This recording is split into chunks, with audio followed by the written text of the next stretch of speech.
Hello everyone and welcome back to the daily / weekly race guide here on Gran Turismo Sport.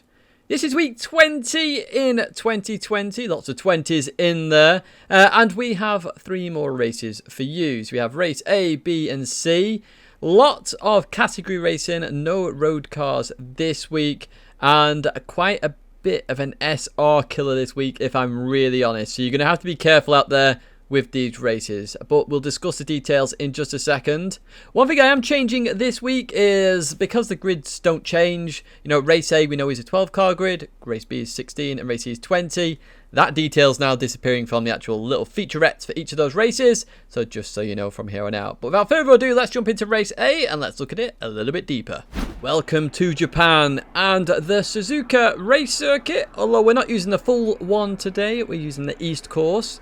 Now, because we're only using the East course, there's obviously a lot of corners there because it's basically sector 1 only of the full circuit, and it's very hard to overtake. If you've ever driven on the full circuit, you'll know what I mean. Very hard to overtake in sector 1. So you're going to have to be very careful here, and you're actually going to have to be aggressive if you do want to overtake, but we'll talk about that a little bit later when we look and jump into the race. In terms of the race details, we have 7 laps here, and it's a grid start, but it's one without penalties, so like previous weeks, you can just plant your foot and off you go. However, because of the car type we are using, you are going to need traction control this week. You really are. So do not switch it off, switch it on, put it on 1, accelerate away. When you've got enough grip, you're then going to turn it off, and then you should be able to race as normal. Now, I said it's because of the particular car we are using. We're actually using what I would call the touring car class. Basically, it's the FFs of Group 4. Now, the 2 main cars here, the more OP cars to use here, are the TT Cup, obviously, because it's got a lot of downforce. Remember, Sector 1 in Suzuka, lots of sweeping corners, so the Audi TT, a very good pick. And of course, the RCZ, very quick in a straight line. We have the start-finish straight, so it's going to be very hard to pass an RCZ, although it is possible if they decide to understeer off. Now, the other cars are still usable, but their particular choices that are being picked by all players from around the world are the TT Cup and the RCZ, with the TT Cup currently holding the world record. Now, in terms of tyres, we are using racing hard tyres, of course, because we're in a Group 4 category. They use racing tyres in this category. We have no tyre wear. We have no fuel usage here, so it's an out-and-out sprint, 7-lap sprint race, so it should be a good bit of fun. I say a good bit of fun, it's going to be a very hard race, and it's going to impact your SR. So without further ado, let me show you what I mean. So here we are at the start, and you can see I'm just going to chuck traction control on very quickly, and you can see it working there. Look at that red bar going up and down on the accelerator, so you do need it there. I flick it off just before changing to second gear. Traction control does impact gear changes, remember that, that's also in the driving school. So you can see now why I said you're going to be concerned about SR here. I'm on the outside of turn 1 at Suzuka, very scary place to be. If you're on the outside here, you're going to have to be so careful of people hitting you on the inside. Fortunately, quite a clean start here in the grand scheme of it, but as you can see, it's mainly a TT Cup with the odd RCZ chucked in here, there and everywhere, and everyone is really trying to understand the FF car here. You can see everyone driving very closely. I'd argue initially it's actually an alright start, but you won't see this in most lobbies in my opinion. And you can see there are little bits of contact happening, so then I have to slow down, and then people are then going to take opportunities, and then I get hit, and then I get hit again, I'm nearly going off. Try to make sure you're not on the outside of any of these corners. It's really concerning when you're on the outside, because it's just a slight tap. These cars already understeer, you're going to go further off. Now, brake balance has been mentioned. That I should mention brake balance. Use +5 in these cars. It's far better in FF cars to use +5, so put that brake balance all the way to the rear. Now, up ahead, turn 1, a lot of people are going to make this mistake on lap 2. Running too deep, it's a full acceleration into that first corner. Lots of people run wide. That's the main place you're going to get positions here, so make sure you nail turn 1 on lap 2. Otherwise, making positions is very hard. You can see here, I have to go aggressive there. There was just enough space for a TT Cup car there. Just got on the inside. There was a slight rub there, but as I said, it's a bit touring car class-esque, this race anyway. But you can see on the radar as well, lots of carnage happening further behind. Now, I did say that you can also use the RCZ. You can see an RCZ up ahead, and it's very hard to overtake an RCZ.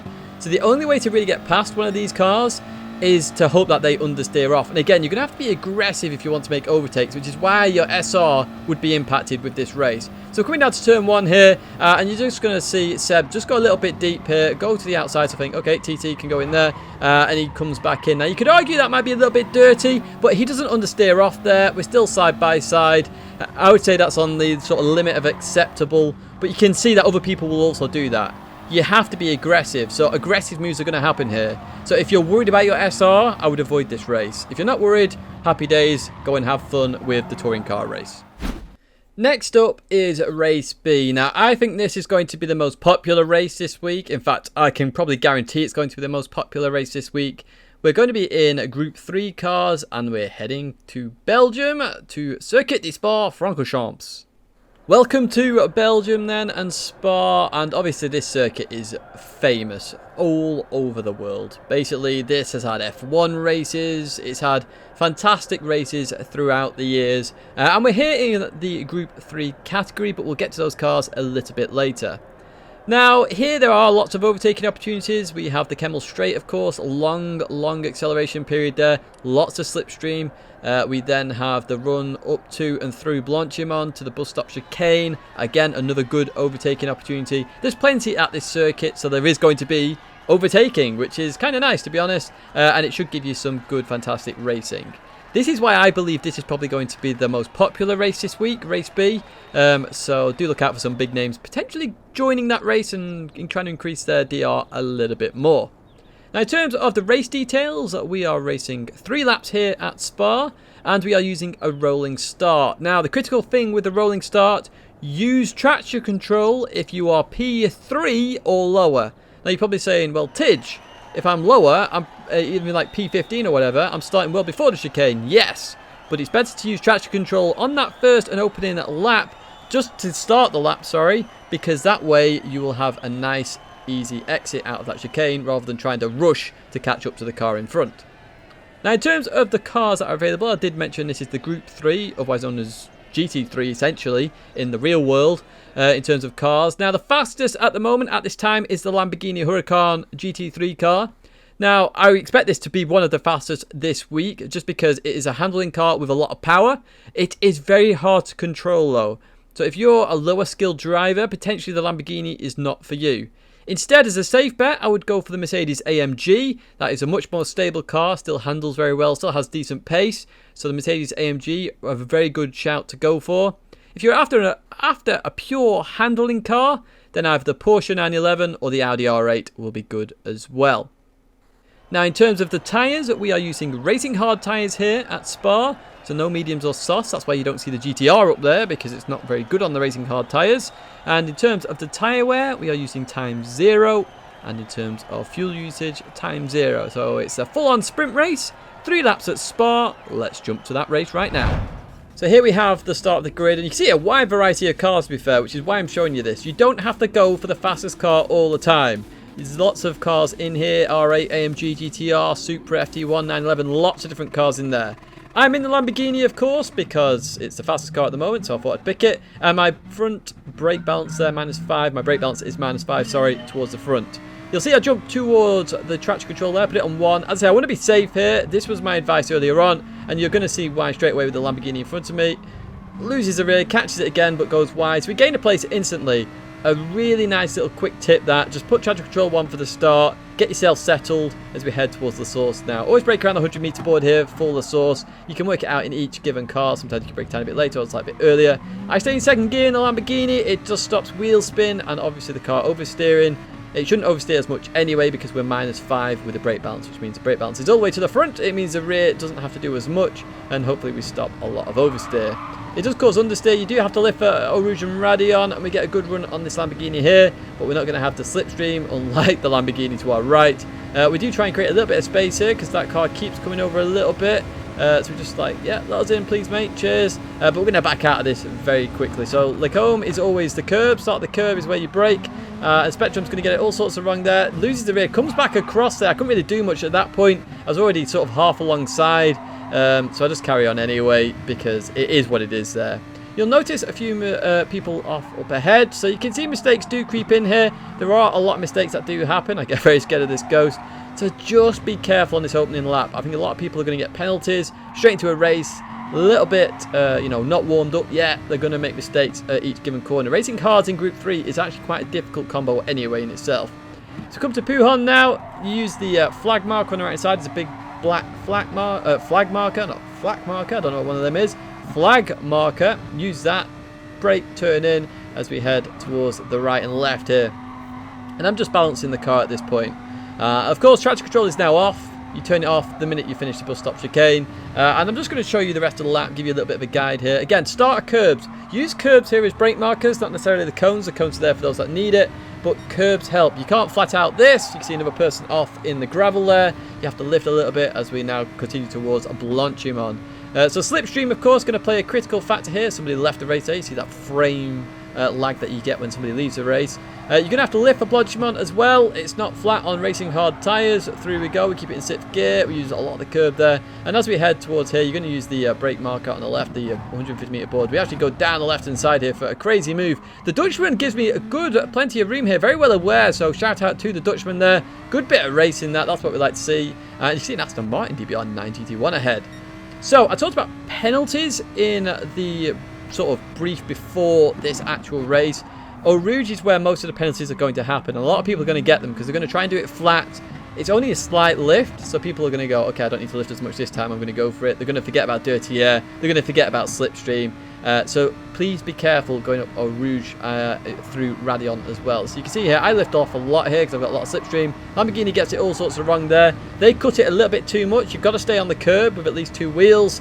And that Lamborghini's going to get a penalty. And now slipstream-wise is strong as well. You're going to see a Supra come from miles behind, straight past. I can't do anything, sitting duck. So then I have to brake and fall back. And you can see the Lamborghini there got the penalty. Lots of penalties at Eau Rouge and Radion, so do be careful of that. Lift, be careful there, and then get through the corner safe and sound. That's going to be it in terms of my Spa brief. Lots of action here. As I say, I expect this to be the most popular race, a wide variety of cars, good little sprint race. So enjoy Spa as best as you can. It's my personal favourite out of the 3 this week. Finally, for this week, we have Race C, which is one of our favourite circuits, but we're actually going to be doing it in reverse. We're heading to Croatia. We're heading to Dragontrail Seaside 2 this time, and we are in the Group 4 category.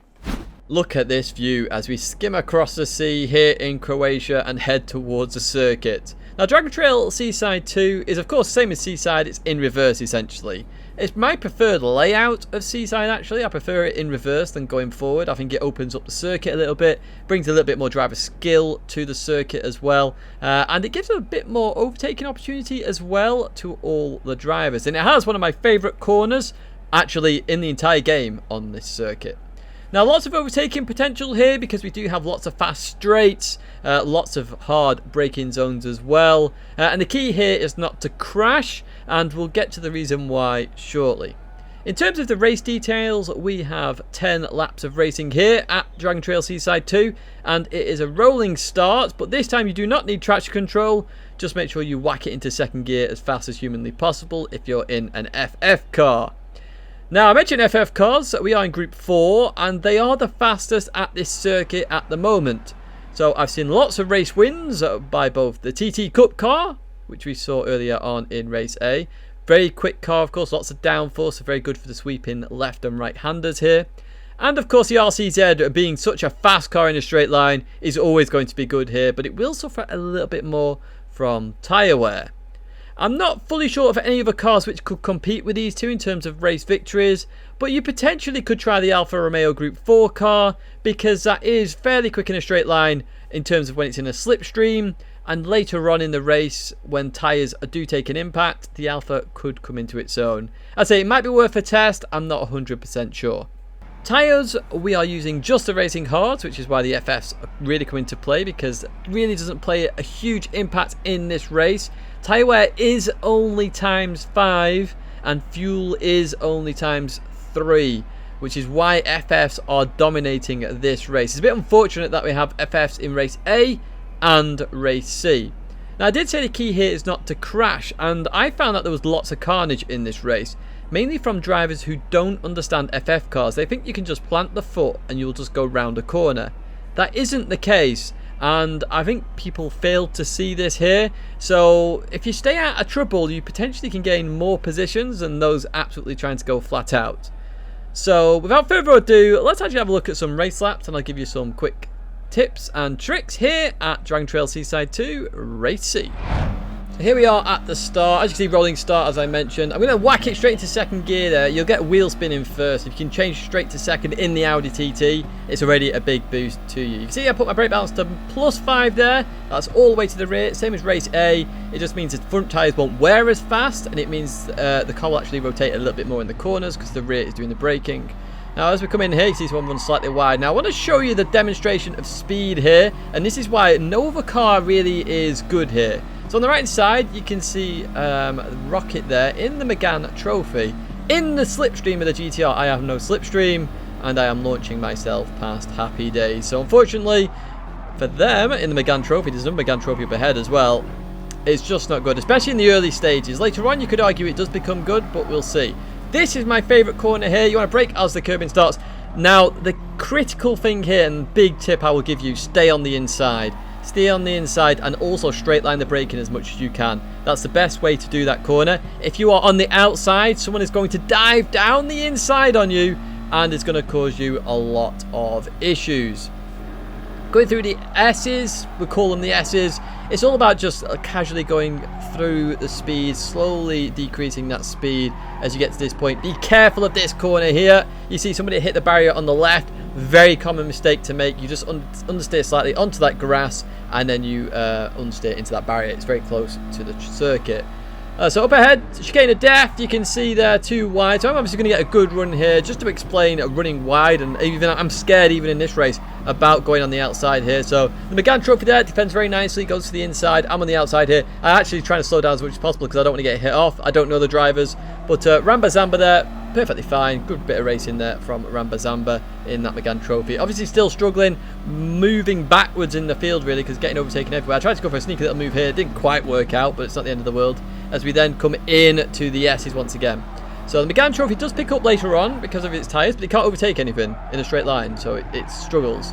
Now going through here, you're going to see Rambazamba do the same mistake as before. Just wanted to demonstrate it again. Slightly runs wide, understeer straight off, and I really have to take avoiding action there to Rambazamba into that barrier. You're going to see a lot of mistakes there, especially lower down in the driving rating lobbies. So if you're in DRE, lots of people are going to do that. So just be aware of that.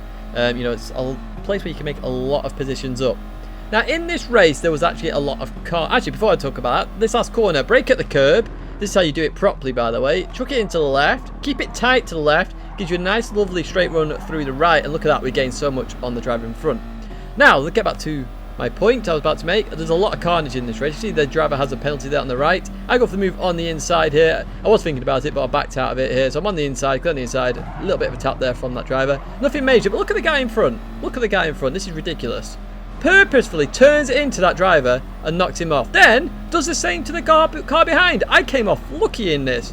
What a ridiculous piece of driving by that Spaniard there. Absolutely ridiculous. It seriously doesn't need to be in Gran Turismo. Don't do that. It's just stupid. I thought I'd highlight that. Now, up ahead, again, you can see carnage. All sorts of cars everywhere, flying all over the place. Barrier hits and everything. I said earlier, it's a bit carnagey, this race, because people can't drive front-wheel drive cars. It is a fact. That crash there, I think, was more caused from understeer and people then getting out of shape. So just be careful of it. You can see the tyre wear on the left-hand side.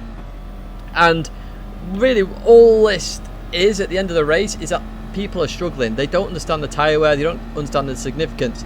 That Megane Trophy, now behind me, does catch up to me, but can't overtake me, really. On the straights, it just disappears behind me. A shout out to Rambazamba for actually a pretty good race in this one towards the end. That's going to be my tips for Dragontrail Seaside 2 and my tips overall for this week's daily races / weekly races. I hope you enjoyed this. Any more constructive criticism, any additions you would like, please let me know. Reference laps I'm a bit unsure of because it does add length to this video. I don't want it to be too long. I want it to be a quick summary for these races. It's already long as it is, so let me leave by saying thank you very much as always, and I shall see you again in the next video.